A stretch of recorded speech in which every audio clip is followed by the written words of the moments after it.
Hi, I'm Floyd Dinkins, school principal at Sandy Run K-8. This is my third year here as principal. We are really excited about this year. I feel like we've gotten into a groove with our multi-tiered support system, MTSS, where we have now a math coach, which is new for us. The district provided for that. That works in tandem with our reading coach. And those two have gotten together and developed a very strong intervention system for students. Tier 2, done in the classrooms by teachers. Tier 3, more intensive. We have pull-out systems where we use some grant funds to hire some part-time interventionists that work with students on basic skills that are more off-grade level than teachers might be comfortable to working with. We actually have gotten to where we have an after-school program now. We are a Palmetto Math project school with the State Department, and that came with funds to hire some after-school teachers, and they have pulled students based on data, and we've seen improvements with those students from the iReady from fall to the iReady in winter, especially in math where they're getting a lot of their instruction from teachers. So we're excited about that initiative. Math has been one of our focus for this year with our new math curriculum and new math standards, and that was an area that we had targeted for growth based on our school report card. I am Mrs. Holman Brown, the math coach at Sandy Run K-8 School, as well as the coordinator of the Glow Gator After School program, where we work on targeted skills to help improve students in their math skills. As a math coach, I support teachers with planning, pacing. I co-teach. We do lessons together. I spearheaded an incentive program where students are rewarded for their efforts and their progress, participation, and growth in their iReady personalized learning path. Since the beginning of the school year, I have noticed a significant change in the enthusiasm of students with working with math, as well as students are showing progress on their iReady as well as their Ames web testing, particularly those students that are enrolled in the Glow Gator after school program. So iReady is an assessment, it's a universal screener. The State Department requires that every school in South Carolina give a universal screener 3 times a year, fall, winter, and spring, as a means of benchmarking student growth. iReady is an adaptive test so that if a student in 3rd grade is not working at a 3rd grade level, it will back up to get where the student is. And at the end, the results would indicate that student might be working at a 1st grade level. And then conversely, if the student is advanced, the assessment will go beyond 3rd grade and indicate that perhaps the student is working at a 5th grade level. And so we use that data in the fall as a baseline to determine what students might need when we pool them in small groups. We also use it as a measure of growth. So from the fall to the winter, we see students that might have an unusual amount of growth, and so we know that whatever is working for them. And then if we see students that don't have growth, we know that we need to maybe perhaps have a change in curriculum, a change in service, or perhaps look at some type of evaluation to see if maybe there are other cognitive abilities going on there. And then in the spring, we use that, we give it early enough in March with the iReady Spring so we can use it as one last measure to see how students might perform on the SCReady end of the year assessment. So it's a really good data point that indicates achievement as well as growth. Because we were identified as a priority school, that came with some state funding, we were able to hire 4 interventionists. 2 of those interventionists work with literacy at a primary and at an elementary level, and 2 of those interventionists work with math at a primary, kindergarten through 2nd grade, and elementary 3rd through 5th grade, because we feel that's foundational for those students to catch up so that they're more successful when they get to middle school and high school. But those interventionists have been lifesavers. We've also used some of those funds to purchase some specific curriculum that are used for intervention so that they have the tools that they need to help the students grow. And then we also track their growth, and we give progress measuring devices throughout the year to see if we can release them from intervention and put another student in, or if perhaps we need more intensive intervention for those students. But those interventionists have been a blessing. we are now part of the collective leadership initiative through the State Department, and that has helped us as a staff realize teacher leadership potential, so that it's not just the principal and the assistant principal making all the decisions and the teachers are just followers. It actually is an initiative where we identify teachers that have leadership ability. We help develop that, and then the leadership is then shared, collectively shared with those individuals, so that there's more of a system in place. So that if I'm gone or my assistant principal is gone, there is still a system in place that runs the school. Still in charge, but there is a system that actually helps with a lot of the instructional or the scheduling decisions that are made. So that was one of our highlights, was being part of that initiative and just realizing the impacts for that. Conversely, we also are a green steps school. So that's one of the criteria for those, are that you have to do certain. We have a garden. Last year we were able to get through a grant, our school nurse was able to get us an outdoor classroom where we have a storage facility with outdoor picnic tables that fold, and then we also have books about gardening.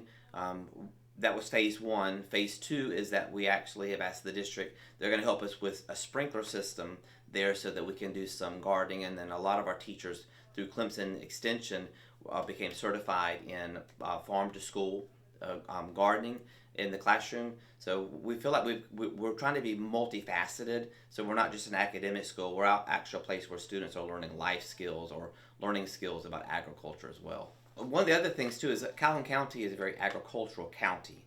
So we know that some of these students come historically from families that farm, and if they don't still farm, then there's been farming in their past.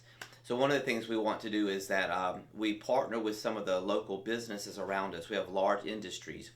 And so in conjunction with the actual outside farming, we were able to get Project Lead the Way, a gateway project grant for our middle school. And some of those modules that are STEM based, some of them are very agricultural based, so that while you are planting and experiencing growth, you actually have modules that talk about bioengineering of food, or plant selection, so that students can get a hands-on experience with gardening, while also recognizing there are careers in agriculture that go beyond actually digging a hole and planting a plant. There are actually careers in genetics, plant genetics. So we're hoping to tie those in together to give a more robust career option for some of our students, so that they're not just want to be policemen and firemen.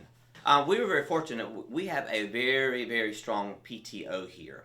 And so in 2025, a lot of our teachers wanted to go to the Palmetto State Literacy Association. That's our literacy-based vehicle in South Carolina conference. But we didn't have the funds to send quite a few, but we knew that if we could send a cohort, it would allow them to have, we'd have teachers from different grade levels that get different experiences, but also would become a bonding experience. So again, building that culture. Our PTO stepped up and provided a real quick fundraiser that raised enough funds to pay for hotel, travel, and registration for those teachers. So we sent around 9 to 10 teachers to that conference, and they came back and shared a lot of what they had learned. But more importantly, they came back, and those 9 or 10 who may not even have known each other well came back, and they have been very supportive of each other. It built a lot of culture with our staff. So we've noticed now the importance of, when we have experiences where teachers can bond, we want to provide more of those for our staff. Our school report card, we improved from below average to average, and that was one of our goals. We knew that we need to get to good and excellent, but we had to get to average before that. So we were really impressed with what we accomplished, knowing that our MTSS system and our interventionists and our classroom teachers coming together with professional development really put it together. So we feel like this year is going to be even better. I'm making a prediction, because we now have a math coach in place, and she has made sure that our math instruction is just as cohesive as we often have with our state-provided reading coach. So we are looking for big things at the end of this school year based on what we experienced last year, and just getting a pulse for how things are going this year. Hello, good day. I am Casey Brown. I am teacher of English Language Arts and Social Studies here at Sandy Run School. Right now in English Language Arts, I'm working on teaching the students good strategies to employ as they look at text structure. So when they see questions about part to whole, how does a small part of the text affect the whole meaning of the text, they're able to strategize and answer those questions accurately. So a lot of the students that I teach, they are not necessarily going to be interested in some topics. And so in terms of getting them to understand and to be able to replicate the scale under test conditions especially, you want to make the text relevant to them. So something like video games, something like recess at school, whether we should have it or not, anything that they're interested in is going to be a great text for them to really engage in. Once they're interested in it, you will have a chance for them to receive that skill. So that's my strategy.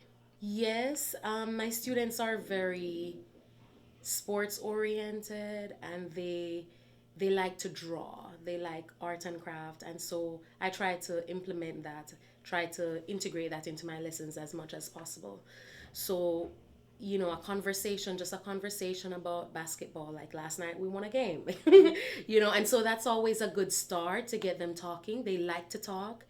And so that's another strategy that I use in my classroom, just to kind of figure out what they understand, what they don't understand through discussions like those, texts like those. It's exciting because, it's part of motivating my students to work. So if they like art and craft, for example, and music, the field of the arts, when I integrate it, they'll be motivated to do what is expected. So I employ that strategy as well, just to keep them engaged. Okay. Last year, I was not pleased with the writing portion of the state exam, and so from last year, I have been doing a class book. The students are excited about it because then they can really employ the writing process and perfect something that they've written. And of course, they get to draw, they get to create their own illustration to show what their text is about. So that I'm really excited for this year's book. We have a lot of great pieces already, so I'm excited for that. I'm excited for the different incentives for students to, boost performance. My students have shared with me that if they don't understand why they're doing something, chances are they won't give it a chance. And so, I was a little bit disappointed with test results, and we really engaged in a conversation. And one of the things that they told me about was they need a reason.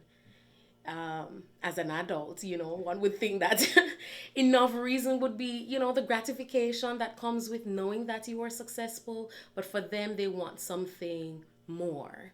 And for these learners, they want something a little bit more immediate. And so I have this idea to have an incentive field trip to see how students will be motivated to work on exams if they have something to work towards.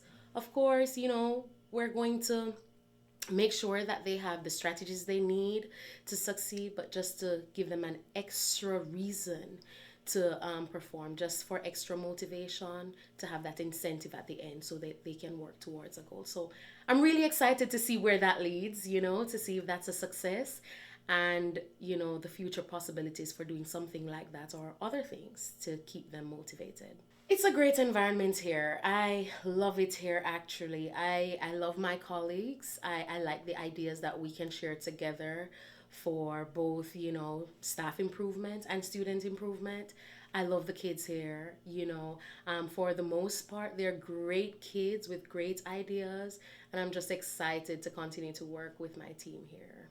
I did not go to last year's conference, but I intend to go to this year's I went to one last year in the fall, and so I'm interested to see the follow-up with this year's conference to see if it's different. But I'm definitely employing the strategies that I learned about last year in my classroom. So anything to make my students better students, anything to propel that student growth, anything to learn more things to see how I can, remain relevant with my young people, I'm for it. We had a discussion about video games. Who likes video games? The warm-up was Do you think parents should limit their children's screen time for video games? And it was interesting to hear their responses. They were talking about some games that I do not know. They were mentioning some concepts that I am really not familiar with, but they're really good at explaining what they do know. And so that's why I choose these kind of texts, to engage them in that kind of way, so I can teach them what they need to know. And to be able to apply those skills to every text that they're confronted with. You know, teaching has changed. It has changed a lot since I just started out as a teacher. I have seen the profession really evolve. Especially after COVID, I've seen a lot of evolution just in learning. And one of the things that I'm realizing as a teacher is if the kids don't like you, they won't learn from you. If the kids don't have a reason to perform, then they won't perform for you. And so I try to be as personable as I can be, to show them that I really do care about them. I really do care about their feelings. I really do care about their future. I really want to help them to solve their problems that are not so big for me, but it means the world to them.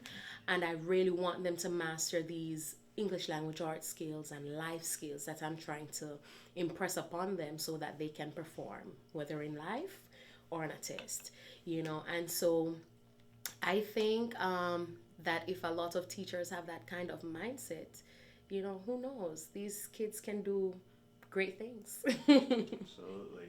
I am Christina Floyd. I teach lower elementary Montessori at St. Iran K8. I have first, second, and third graders.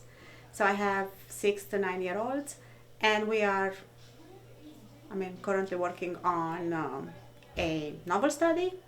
We are reading about the Boxcar Children, and they are all, Montessori is all about taking the students from where they are and moving them forward. So they are all working at their own pace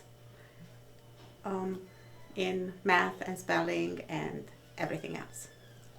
Flat Stanley, the original adventures, and the students had a project to do.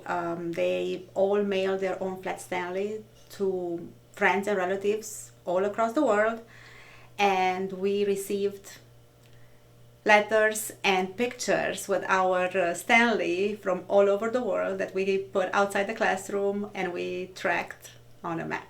Oh, I always have interesting things going on. I can't think of anything very exciting right now, but I'm sure we're gonna come up with some cool projects about the boxcar children. Oh, I treat these children like they're my own, so I think that's what makes. And it's easy to teach these children. They're all really great kids, so I guess treating them like my own is.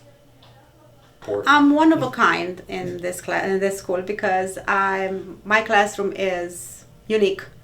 So I work very well with the other Montessori teachers, even though primary means 3 to 5 year olds and upper elementary means 10 to 12. We work very well together. I also work very well with the other first, second, and third grade teachers, even though most of the time whatever they are doing in a traditional class does not really translate into Montessori.